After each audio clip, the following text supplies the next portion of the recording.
Ask about budget and any disqualifying criteria, as we were discussing a moment ago. Ask about markings and weightings. Eddie talked earlier about the glass ceiling. If you're thinking what's your glass ceiling for price, for quality, you should be thinking through all those kind of things. Assessing previous contracts that you've won or lost, depending on those. If the weighting is not revealed, then ask about the order of priority of the criteria they're using to judge it on. Say for instance, the order of criteria is quality, technical, price. In that case, price cannot be more than 33 1/3% of the score. So make sure that when they don't give you the proper full information, you ask them about order of priority. And basically it's the opinion of the European Court of Justice that if they don't put it down, when they put in a list in an official advert, then that is the order of priority. So if something's listed 10th, it can't be more than 10% of the overall score, basically. Double check that you've answered absolutely everything. It's especially important online. Download and check all the documents, make sure you can open them again after you've uploaded them. Create a record of any questions and answers. If you were to, say for instance, phone them up and get clarification for something, make sure that you follow that up with an email. Just say, in our conversation, I believe you were stating this and I was stating this, and just make sure there's a clear record, a clear auditable trail. Be realistic about your turnover to annual value of contract. Now, there is no rule of thumb in the public sector that says you can't get a public sector contract if it's any more than 20% of your annual turnover. But they need to be practical. They need to know that you're going to be there for the life of the contract to be able to deliver what they're looking for. It's not a case where they're going to give you a £10 million contract if your turnover £100,000. So be sensible in what you go for, and if need be, obviously think about partnering as was discussed earlier in the presentations.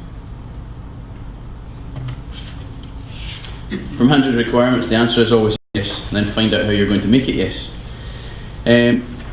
Stay focused on the client requirement, not about what the company can deliver.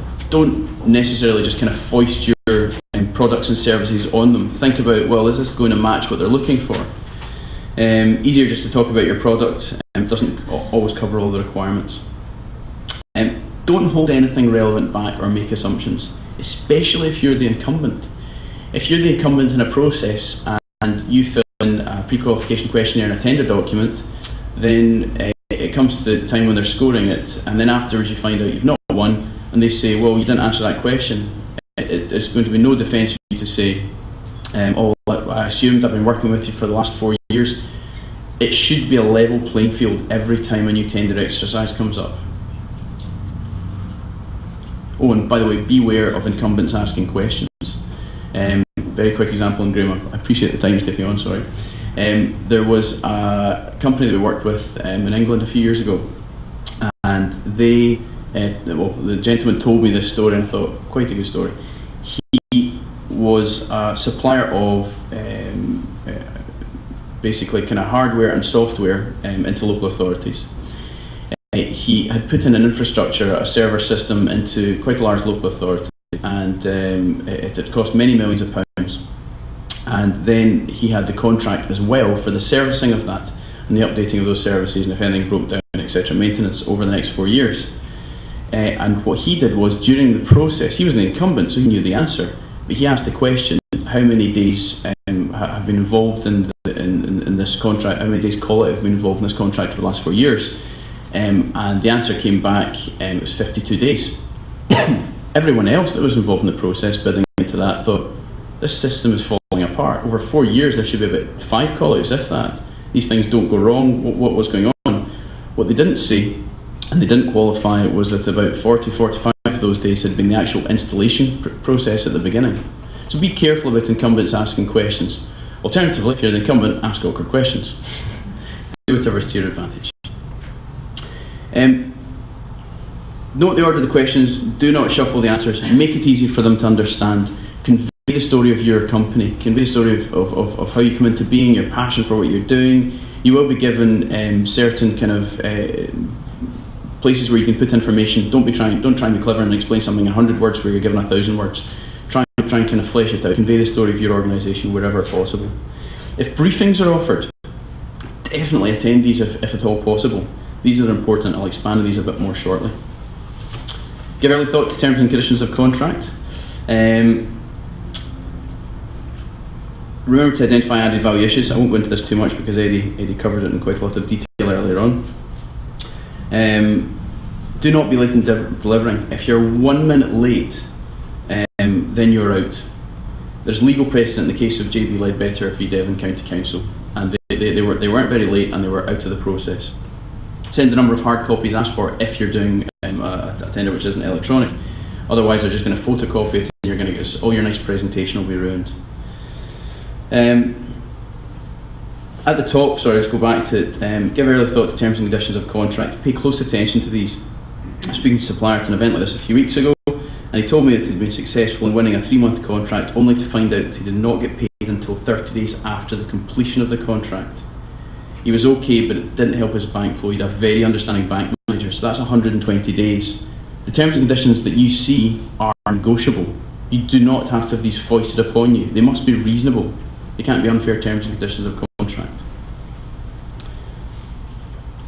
One other example where it occurs, there was terms and conditions that we got from an English authority a few years ago, and there was a clause in it which said that the tender that was successful in winning and providing the contract would indemnify the public sector, or sorry, that authority and the wider public sector for the life of the 4-year contract.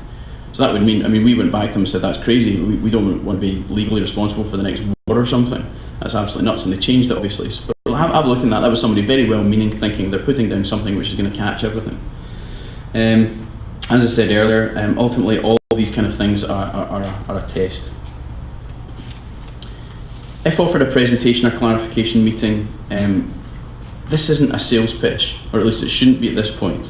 And just to define the difference between these two, presentation is something where you probably won't be asking any questions beforehand, and you'll go along. You might have to give a presentation, then they'll probably have a series of questions afterwards. That's a test, and the chances are that's going to be scored. A clarification meeting, you'll probably know it's a clarification meeting because you'll get the questions beforehand. It won't be scored, or it might be to kind of fine tune some of the scores they've got. Arrive on time if expected or late. All of the things that you see here, they're especially critical for service contracts to assess kind of personal chemistry, communication skills, presentability, etc., etc. So very, very important for those. This will inevitably be much more subjective than earlier evaluations, which are more on kind of technical aspects, and it will definitely influence the buyer's confidence in your ability to perform the contract. Win or lose, can I first of all have a show of hands of who has been involved in a tender process so far? Keep your hand up if you got a debrief. Great, that's good. Very few people put their hands down there. If you're involved in a tender process, even if you're put out at the PQQ stage, please get a debrief. It is public policy that you should be provided with a meaningful debrief. It could be by phone, by email, in writing. It doesn't really matter how the debrief happens as long as it's meaningful. As it says in the slide, ask about the range of scores and where your bid came within that range. Ask for the range of prices. If you have difficulty getting information, consider using, Eddie mentioned earlier, the single point of inquiry Scotland supplier feedback service down south, but you can also use the Freedom of Information Scotland Act, which is what FOISA stands for, and there's also the Freedom of Information, the main UK one, which is in England, Wales and Northern Ireland. Don't take no for an answer, because if they say no, you can use this. If you cannot determine why you're unsuccessful, ask to see the scoring matrix specifically, and use Freedom of Information Scotland Act if they say no. It could be in person, it could be by email, it could be by phone, it doesn't matter as long as it's meaningful, as I say. Ultimately, what it's trying to do is make you more competitive for the next time, so that the public sector gets better value for money, which ultimately is better value for money for everybody as taxpayers. So finally, don't believe the PQQ ITT is correct. Ask questions if in any doubt. They frequently contain mistakes. Remember, you're the expert in what you provide. Identify problems early and discuss them. Don't sit in your hands. There was a case about a year and a half ago now, Irish Waste Services versus Northern Ireland Water.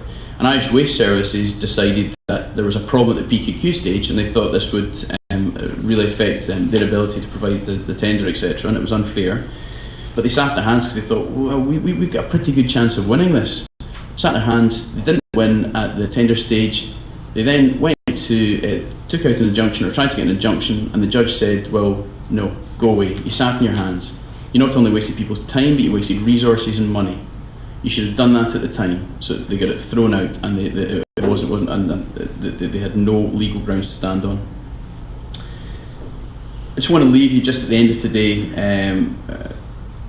with a couple of thoughts. The public sector is potentially your best client. By understanding all this information, by working with the public sector, you massively reduce your competition. You're then going to go in to work with various organisations in the public sector who will pay you and who will pay you on time. Things that you can't say for sure within the private sector. You will be treated fairly and equally, and if not, then you have rights to information and rights to challenge. So all in all, the public sector is potentially going to be your best client. Sorry for running over a little bit. Thank you very much for your attention. Thank you, Chair.